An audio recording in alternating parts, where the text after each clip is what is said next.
আপনি কি প্রফেসর হতে চাইছেন? কোন এক্সাম দেবেন, কিভাবে হবেন ভাবছেন? তাহলে আপনার জন্য আজকের ভিডিও। তো চলুন তাহলে জেনে নেওয়া যাক। আপনাকে দিতে হবে ডাব্লিউবি সেট এক্সাম।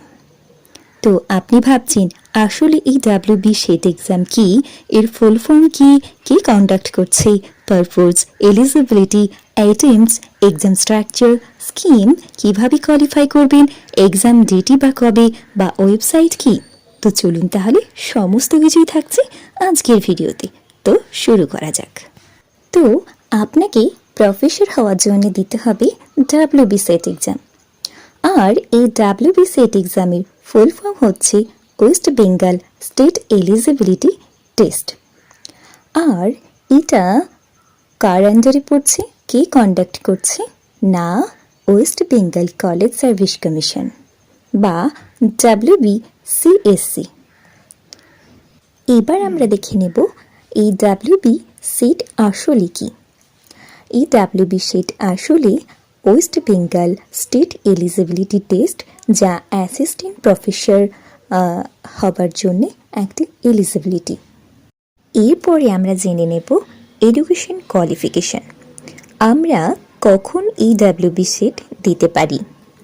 আমরা উচ্চ মাধ্যমিক পাশ করার পরে গ্র্যাজুয়েশন, তার সাথে সাথে পোস্ট গ্র্যাজুয়েট কমপ্লিট করার পরে এই ডাব্লিউবি সেট দিতে পারি। সেটা কিন্তু ইউজিসি আন্ডারের ইউনিভার্সিটি থেকে পাশ করতে হবে আপনাকে। আর আপনার পার্সেন্টেজ থাকতে হবে জেনারেল বা ইডাব্লিউএসি হলে 55 মার্কস মাস্টার্সে, আর ওবিসি বা এসটি এসসি পিডাব্লিউডি হয়ে থাকলে 50% হলেই আপনি এই পরীক্ষায় অ্যাপ্লাই করুন। এরপরে আমরা জেনে নেব এজ লিমিট। আসলে এখানে কোনো এজ লিমিট নেই। আপনি মাস্টার্স কমপ্লিট করলেই এই পরীক্ষার জন্য এলিজিবল, আপনি অ্যাপ্লাই করতে পারবেন, এক্সাম দিতে পারবেন, তবে কোনো এজ লিমিটেশন নেই। আপনি যতবার ইচ্ছে দিতে পারেন।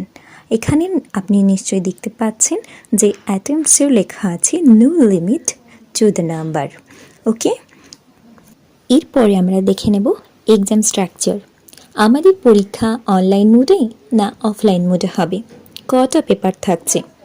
তো আমাদের পরীক্ষা অফলাইন মোডে হবে, পেন পেপার ট্র্যাডিশনাল মোডেই হবে, অর্থাৎ ওই মার্কশিটে হবে। আর এই পরীক্ষায় থাকছে দুটো paper, paper 1 and paper 2। Paper 1টা আসলে জেনারেল পেপার এবং পেপার 2 হচ্ছে যে যার সাবজেক্ট। যেমন আমার কেমিক্যাল সায়েন্স, আপনাদের হতে পারে ফিজিক্যাল সায়েন্স, ম্যাথ বা হিস্ট্রি, জিওগ্রাফি, যার যেমন। ঠিক তেমনই এই যে পেপার 1 বা জেনারেল পেপার, এখানে কোন কোন টপিক থাকছে বা কোন কোন চ্যাপ্টার থাকবে তা নিয়ে আমার পরবর্তী ভিডিও আপনারা পেয়ে যাবেন। চোখ রাখলে অবশ্যই সিলেবাস সম্পর্কে জেনে যাবেন। তো এরপরেই আমরা দেখে নেব এই এক্সামে কোন পেপারে কত মার্কস থাকছে, কতগুলো কোশ্চেন থাকছে, নেগেটিভ মার্ক আছে কি না। তো আমরা যে জেনারেল পেপার বা পেপার 1 দেখলাম, সেখানে 50টি কোশ্চেন থাকছে, নম্বর থাকছে 100। আর আমরা যে পেপার 2 বা আমাদের নিজস্ব যে পেপারটা, সেখানে 100টি কোশ্চেন থাকছে আর থাকছে 200 নম্বর, টোটাল থাকছে 300 নম্বর। আর এখানে কোনো নেগেটিভ মার্ক থাকছে না। এবার আপনি কিভাবে কোয়ালিফাই করবেন সেটা নিয়ে আপনার মনে অনেক প্রশ্ন ঘুরবে, তাই তো? এর জন্যে আমার পার্সোনাল ওপিনিয়ন যে আপনি প্রথমে ভালোভাবে জেনে নিন যে আসলে ডাব্লিউবি সেট কী। নেক্সট জেনে নিন যে সিলেবাস, আপনাকে কী কী পড়তে হবে।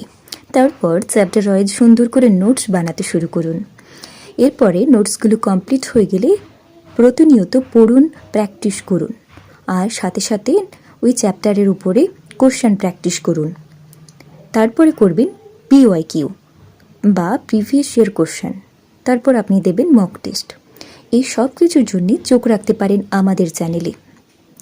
এরপরে আমরা জেনে নেব এবার আমাদের এক্সাম কবে হচ্ছে। তো এটা বলার আগে একটু বলে রাখি আপনাদের যে এই ডাব্লিউবি সেট কিন্তু প্রত্যেক বছর ডিসেম্বরে হয়ে থাকে। ভালো মতো মনে রাখবেন, বছরে একবার হয়ে থাকে ইয়ারে, আর ডিসেম্বরে হয়ে থাকে। এবার হচ্ছে 14 ডিসেম্বর 2025। আর এদের ওয়েবসাইট আপনারা ভিডিও স্ক্রিনে দেখতে পাচ্ছেন, অথবা WBCSC বলে সার্চ করলেও পেয়ে যাবেন, বা WBSET বলে সার্চ করলেও ফার্স্টেই তাদের WBCSC ওয়েবসাইটটা আপনারা পেয়ে যাবেন। এখান থেকে আপনারা অ্যাপ্লাই করতে পারবেন, নানা রকম ইনফরমেশন পেয়ে যাবেন, বা PYQ যেটা আমি একটু আগেই বললাম সেটা পেয়ে যাবেন। যদি ভিডিওটি ভালো লেগে থাকে তাহলে এমন আরও ভিডিও পেতে চ্যানেলে চোখ রাখবেন। সবাই ভালো থাকবেন, সুস্থ থাকবেন। ধন্যবাদ।